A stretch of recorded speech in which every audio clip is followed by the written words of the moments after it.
Hola, mi nombre es Eduardo Andrés Estrada López, estudiante de Ingeniería Civil de la Fundación Universitaria del Área Andina. El día de hoy vengo a hablarles sobre la mecánica de fluidos. Para comenzar, hablaremos acerca de lo que es un sólido y un fluido.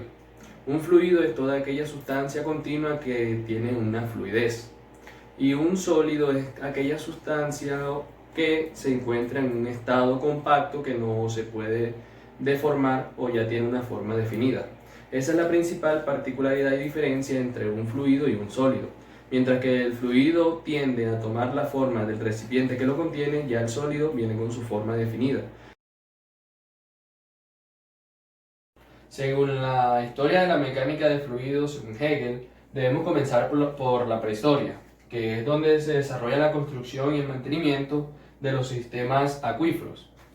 En la Edad Media se diseñaron bombas de émbolo para desaguar las minas y se perfeccionaron la rueda hidráulica y los molinos para moler.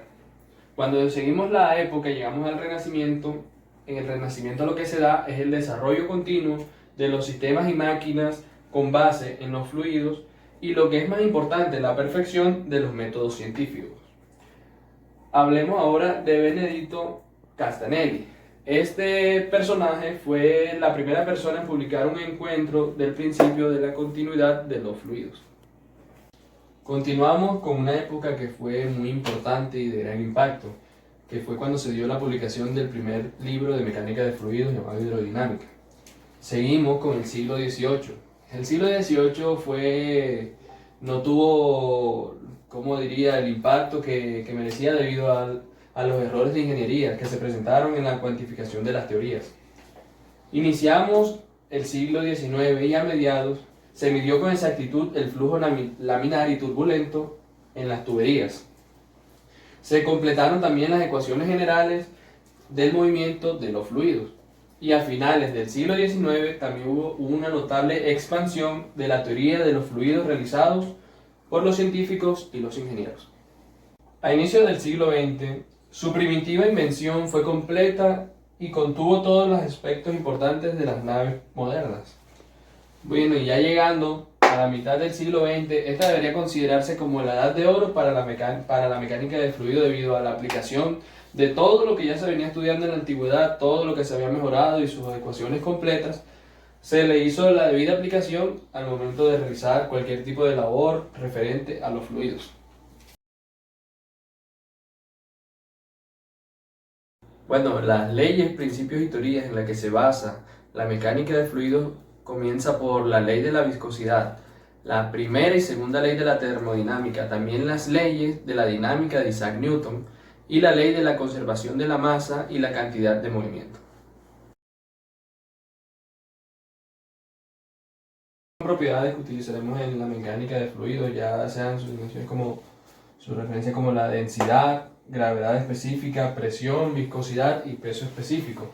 Con sus simbologías para densidad vendrá siendo ρ, para gravedad específica la definiremos como G, para presión como P, viscosidad se representará con la letra μ y el peso específico con la Y. Su interpretación matemática para ρ viene siendo ρ igual a m sobre b, que es masa sobre volumen. G, que viene siendo la densidad del fluido sobre la densidad la densidad de la sustancia sobre la densidad del agua. pH, que es la presión del líquido. P por la presión del líquido, presión de la sustancia por la gravedad por la altura. Y la presión de vapor viene siendo ANRT. Tau se verá interpretado por μ sobre la constante de viscosidad, μ por la constante de viscosidad sobre la viscosidad por su peso específico. Y el peso específico vendrá siendo la densidad por la constante. Las dimensiones vendrán siendo para densidad m sobre L al cubo. La gravedad específica, como son las mismas unidades, ellas se van a cancelar entre ellas y esta será dimensional. La presión será en metros sobre litros cuadrados. La viscosidad se vendrá representada en en m sobre lt, y el peso específico será m sobre l al cuadrado por t al cuadrado. Ya que en sus unidades las veremos dependiendo cómo los usemos, ya sea en el sistema internacional o en el sistema inglés.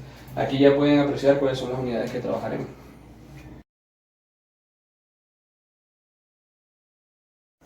Bueno, esto se debe a que en un líquido las moléculas contienen mayor energía a medida que va aumentando la temperatura.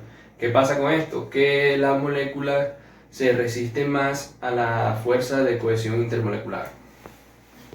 Por otro lado, en los gases, las fuerzas intermoleculares son despreciables y a medida que aumenta la temperatura, sus moléculas se mueven de forma aleatoria y con una mayor velocidad.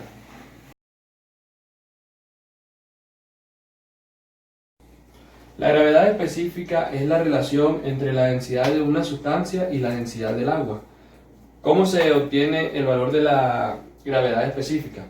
Bueno, pues simple, tomamos la densidad de la sustancia con la que vamos a trabajar y la dividiremos entre la densidad del agua.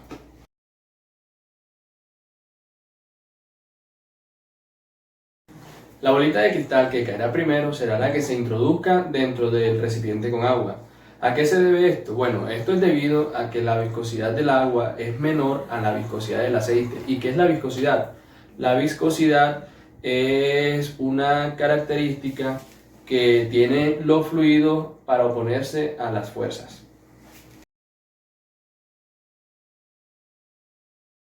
¿Cuál es la diferencia entre un fluido newtoniano y un no newtoniano? Comencemos primero porque los fluidos newtonianos, la razón de la deformación es proporcional a la fuerza cortante que se les aplica. Y en los fluidos no newtonianos, la razón de la deformación no es de una fuerza cortante, sino de una forma no lineal. Bueno, los fluidos cuya viscosidad aparente se incrementa con la razón de la deformación se conocen como dilatantes o espesantes al corte. Y los que reciben un comportamiento opuesto son los fluidos que se vuelven menos viscosos a medida que se le sujeta un corte más intenso y se le conocen como pseudoplásticos o adelgazantes al corte.